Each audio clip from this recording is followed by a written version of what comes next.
नमस्कार। अध्ययन क्लासेज में आपका हार्दिक स्वागत है। आज हम मात्रिक छंद का फास्ट रिवीजन करेंगे, जिसको परीक्षा से पूर्व हम रिवीजन करके जाएंगे, जिससे परीक्षा में यदि प्रश्न आए तो गलत ना हो। तो आइए देखते हैं मात्रिक छंद। चौपाई। सबसे पहले देखते हैं सममात्रिक छंद। सममात्रिक छंद कौन कौन से हैं? चौपाई, चौपई, रोला, गीतिका, हर गीतिका, तोमर और ताटंक, ये 7 जो है सममात्रिक छंद हैं। अब देखते हैं चौपाई की क्या विशेषता है। चौपाई के प्रत्येक चरण में 16 मात्राएं होती हैं। कितनी मात्राएं होती हैं? 16 मात्राएं। प्रत्येक चरण में 16 मात्राएं होती हैं और चरण के आरंभ में जगड़ का प्रयोग नहीं होना चाहिए, यानी चरण के आरंभ में जगड़ का प्रयोग निषिद्ध माना जाता है। और चरणों के अंतिम 2 वर्ण गुरु गुरु का या लघु लघु रहेंगे। चरणों के 2 अंतिम वर्ण गुरु गुरु या लघु लघु रहेंगे। तो ये हुई चौपाई की विशेषता। अगला है चौपाई। चौपाई की क्या विशेषता है? तो चौपाई के प्रत्येक चरण में 15 मात्राएं होती हैं और चरणों के अंत में 2 वर्ण क्रमशः गुरु और लघु होते हैं। 15 मात्राएं होती हैं और चरण के अंत में 2 वर्ण गुरु और लघु होते हैं। अगला है रोला। रोला की क्या विशेषता है? तो रोला के प्रत्येक चरण में 24 मात्राएं होती हैं। तो एक ही जगह आप जो है मात्राओं की संख्या को ध्यान में रखेंगे कि चौपाई में कितनी मात्राएं होती हैं, चौपाई में कितनी मात्राएं होती हैं, रोला में कितनी मात्राएं होती हैं। तो 24 मात्राएं होती हैं। 11 एवं 11 एवं 13 मात्राओं पर यति होती है। 11 एवं 13 मात्राओं पर यति होती है रोला में। अगला है गीतिका। गीतिका की क्या विशेषता है? तो इसके प्रत्येक चरण में 26 मात्राएं होती हैं। दूसरी विशेषता है 14 और 12 मात्राओं पर यति होती है और चरणों के अंतिम 2 वर्ण क्रमशः लघु एवं गुरु होते हैं। 2 वर्ण क्या होते हैं? लघु एवं गुरु होते हैं। अगला है हर गीतिका। इसकी क्या विशेषता है? इसके प्रत्येक चरण में 28 मात्राएं होती हैं। हर गीतिका में कितनी मात्राएं होती हैं? 28 मात्राएं। 16 और 12 मात्राओं पर यति होती है। चरणों के अंतिम 2 वर्ण लघु एवं गुरु होते हैं। अगला है तोमर छंद। तोमर छंद की क्या विशेषता है? तोमर छंद की विशेषता है कि प्रत्येक चरण में 12 मात्राएं होती हैं और चरण के अंतिम 2 वर्ण क्रमशः गुरु एवं लघु होते हैं। अगला है टाटंक या लावनी छंद। इसको टाटंक छंद या लावनी छंद भी कहते हैं। इसकी क्या विशेषता है? इसके प्रत्येक चरण में 30 मात्राएं होती हैं और 16 और 14 मात्राओं पर यति होती है। प्रत्येक चरण में 30 मात्राएं, यानी ये दंडक मात्रा के आधार पर ये दंडक। दंडक की क्या विशेषता थी? दंडक की विशेषता थी कि 28 मात्रा से अधिक जिसमें मात्राएं हो वो दंडक छंद होता है। इसके बाद है अर्धसम मात्रिक छंद। अर्धसम मात्रिक छंद कौन कौन से हैं? दोहा है, सोरठा है, वर्वय है, उल्लाला, ये 4 अर्धसम मात्रिक छंद हैं। तो देखते हैं कि दोहा की क्या विशेषता है। दोहा की विशेषता है इसके विषम चरणों में 13-13 तथा सम चरणों में 11-11 मात्राएं होती हैं।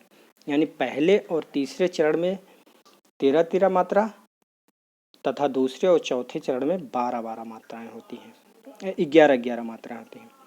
तुक सम चरणों के अंत में मिलती है, यानी पहला चरण जहां समाप्त होगा वहां पे तुक मिलेगी।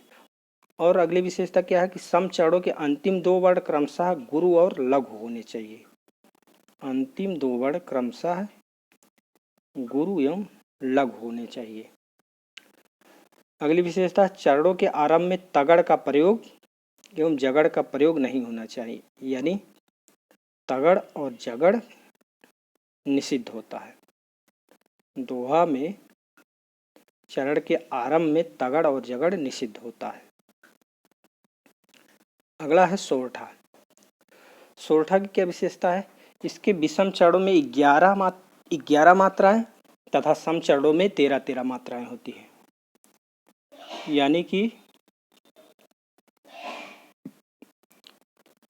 विषम चरणों में 11 मतलब पहले और तीसरे चरण में 11 मात्राएं और दूसरे और चौथे चरण में 13 मात्राएं होती हैं।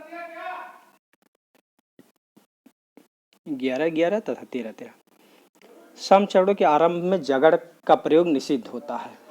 यानी सोरठा के सम चरणों के आरंभ में जगड़ का प्रयोग नहीं होना चाहिए।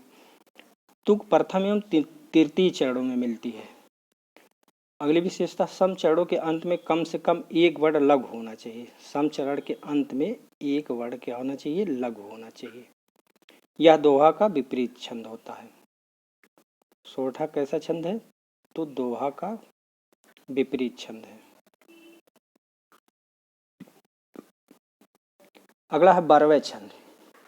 इसकी विषम चरणों में 12 तथा सम चरणों में 7 मात्राएं होती हैं। 12वें छंद के विषम चरणों में 12 तथा सम चरणों में 7 मात्राएं होती हैं। विषम चरणों में 12 तथा सम चरणों में 7 मात्राएं। सम चरणों के अंत में जगड़ का आना अच्छा रहता है। सम चरण के अंत में जगड़ का आना अच्छा रहता है। अगला है उल्लाला। इसकी क्या विशेषता है? इसके विषम चरणों में 15 तथा सम चरणों में 13 मात्राएं होती हैं। उल्लाला के विषम चरणों में 15 तथा सम चरणों में 13 मात्राएं यानी कुल 28 मात्राएं होती हैं। अब है विषम मात्रिक छंद। विषम मात्रिक छंद में नंबर 1 है छप्पय। छप्पय जो है रोला तथा उल्लाला के योग से बना होता है। छप्पय किसके योग से बना है? रोला तथा उल्लाला। छप्पय बराबर रोला प्लस उल्लाला।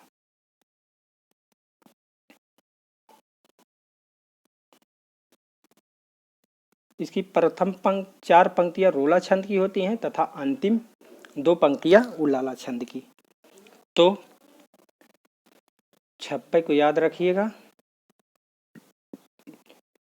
ये रोला तथा उल्लाला छंद के योग से बना होता है। कुंडलनी या कुंडलिया छंद। अगला है कुंडलनी या कुंडलिया छंद। ये दोहा प्लस रोला के योग से बना होता है।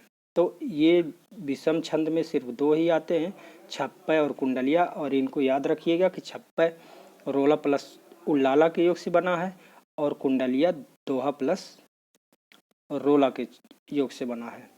इसकी क्या विशेषता होती है? प्रथम 2 चरण दोहा छंद के तथा अंतिम 4 चरण रोला छंद के होते हैं। तो इस क्लास में बस इतना ही। तब तक के लिए नमस्कार। लेकिन चैनल को लाइक, सब्सक्राइब एंड शेयर अवश्य करिए। धन्यवाद।